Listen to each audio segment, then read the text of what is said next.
Hey guys, welcome to the video. My name is Dean Samid, I'm a pro horror artist from the UK and you're tuned in to photomanipulation.com. In this video I'll be reviewing Adobe Stock from the perspective of a photo manipulation artist. We'll be covering the good, the bad and the downright ugly. Is Adobe Stock the right platform for you? Stay tuned to get the lowdown. If you're new here, welcome. We're not your typical Photoshop channel, we specialise in photo manipulation, digital art and advanced Photoshop techniques. If that sounds like your kind of thing, be sure to like and subscribe as we put out 5 videos a week. Let's roll the video, enjoy.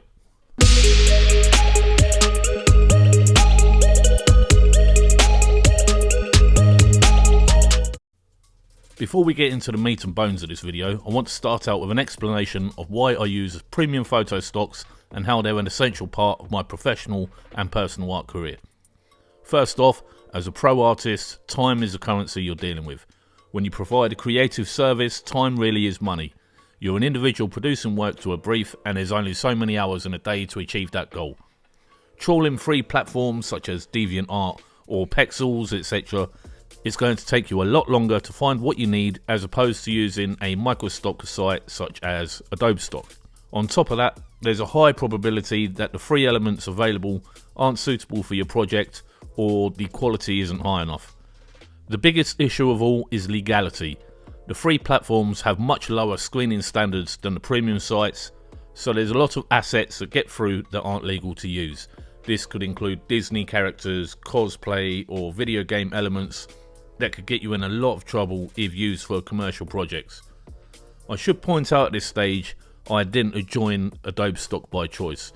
I was a Photolia user and really liked the way that they had things set up. Adobe brought out Photolia, then all users were given the option to port everything over and start using the Adobe Stock platform. I held out until the very end and eventually was dragged over kicking and screaming. Now I've been using it for a few years professionally, I believe I'm in a good position to share my insights with you today.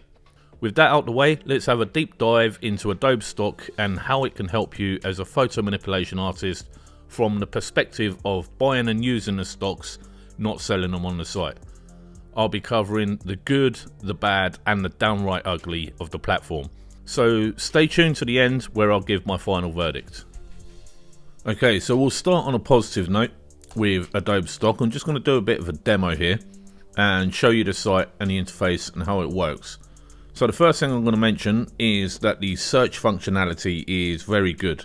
And there's a massive range of images on here. So I'm just going to do a quick demo for you. I'm going to go model color background because that's what I put in when I was looking for images for the thumbnail. Take a second to load. And then here you can see just instantly the caliber of the images that are submitted here.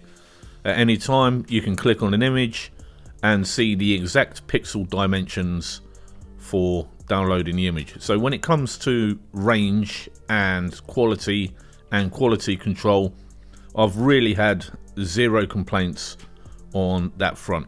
There was one time where I downloaded a vector image for a logo and it was corrupted.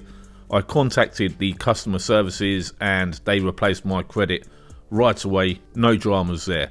Another thing to note is that the licenses roll over. So up here to the top right you can see I've got 591 assets. That's because a production team, we've got a team package, but individually, I'm just going to put that on a personal profile, you can have a deal that is something like 10 images downloaded each month. One of the best things about Adobe Stock is that the credits roll over, or not the credits, the allotted downloads. So if you're on a package that has 10 image downloads a month, if you only use 5 in 1 month, the other 5 will roll over. Now when I was with Photolia, they didn't do that, and as a low-income artist struggling to make ends meet, losing half of the money that you've allotted to stock images can be gutting. So I'm really glad that Adobe Stock took note on that and allowed the image downloads to roll over each month. It's one of its best features. Aside from that is the find similar function. So you click on an image, you think that's okay, I want one kind of similar. You click on the find similar button based on the original image that you clicked on. It gives you the option to find similar by all attributes or content. I'd say the find similar function on Adobe Stock is almost as good as the Pinterest image engine, and I think the Pinterest image engine is possibly the best in the world. It's really good. The pricing for Adobe Stock is quite decent. Because I'm in the UK, it'll only allow me to show you the UK pricing options. I was previously using the $19.99 a month deal, which gave you 10 assets. That using those assets alongside my own stock photography website, I managed to get through the month okay, doing book covers and commissions. So the pricing itself is very competitive. Another positive attribute of the Adobe Stock website is its integration with all of the other Adobe services and the Creative Cloud suite. So I don't actually use Adobe Stock through here, but because it's a review, I thought I'd mention it anyway. Via the Creative Cloud app, you can go in there and access your saved libraries. It's basically another channel for you to get your images, and I believe that you can also access the Adobe Stock directly through Adobe Photoshop. I use an older version of Photoshop CC because there's some features there that they got rid of, so I can't actually give you a live demonstration of this, but here's a help page that will tell you exactly how to access your Adobe Stock libraries through your Photoshop software. So that may be handy for you. I'll give a link to this help document in the description below. Now we've covered the good sides of the Adobe Stock website, I'm going to go into the bad now, because it's not all peaches and cream. The first thing is that there's an annoying quirk within the safe search function. So I'm just going to get to the start of the website there, and I'm going to do a search. Let's go model color background again because it's already there. Just going to demonstrate the filters menu for you here, and it gives you the different options. So here you can see the safe search is clicked on enabled. The problem is that whenever I turn it off, it keeps reverting back to being turned on.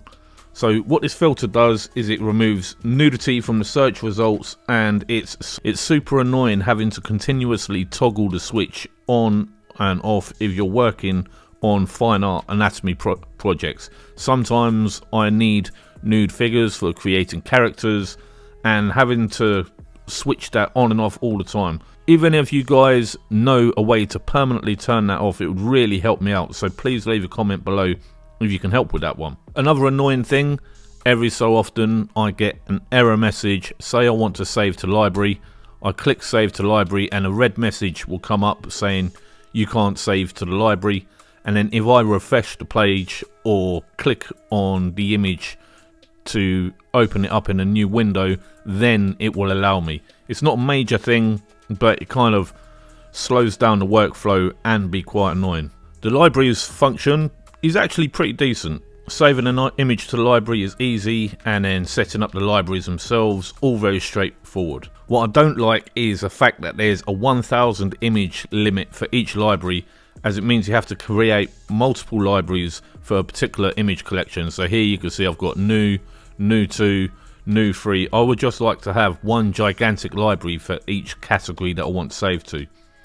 It's quite annoying, and I'm sure they could build the infrastructure to give libraries that contain 1000 images, or even better, unlimited. So whilst the core functionality is good, I really don't like that limit that they impose. I've saved the ugly for last because it's really ugly. Adobe Stock at times can be devastatingly slow. Literally every process you'd want to do on a stock site slows down to a crawl. That could be searching, browsing, or downloading assets. At times the site has locked up to the point of being unusable.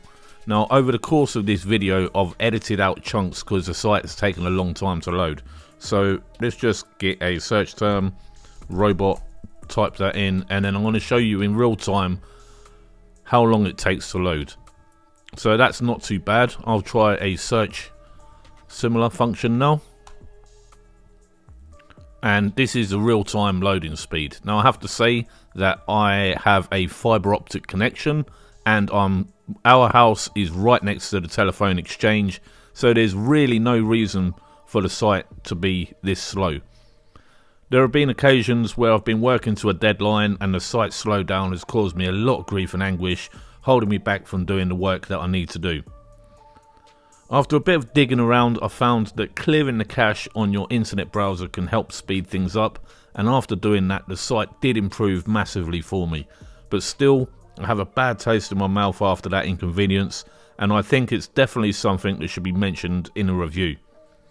I'm a tech savvy guy and managed to problem solve this after some trial and error, but I'm sure Adobe Stock lost a lot of customers due to site issues and bugs.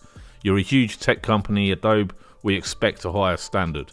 So today for the demo it wasn't too bad, but before I did find out that clearing the cache helped, it really was a big problem. So for the final review, that's my insider look into Adobe Stock, and would I recommend it to photo manipulators? Yes, I would. Although we experienced site issues, I managed to get them resolved and the user experience improved dramatically. If they would have continued, however, I most definitely would have taken my business elsewhere. I just can't afford to lose that much time to do something as trivial as searching out for stock photos. The pricing, range of images, search functionality and the fact that credits roll over is the biggest sell for me. I absolutely hated losing my credits with Fotolia and it really put me off their service. So I'm glad that Adobe took note and allowed rollovers for unused credits. It's for those reasons that I continue to use Adobe Stock for my day-to-day work and would recommend it to you too. Before you go, I just want to give a shout out from the book that I've wrote. If you're interested in learning how to earn with your art or your photo manipulation digital artwork, then check it out. It's the price of a cup of coffee and it can really take your creative career to the next level. And as well as that, if you are interested in Adobe Stock after this review, hit the link in the description below. We get a small kickback and it costs you absolutely nothing extra. So by doing that, you would actually help the channel and allow us to keep putting out content. That's it for today's video, guys. I hope you enjoyed. I'll see you at the next video. Catch you then.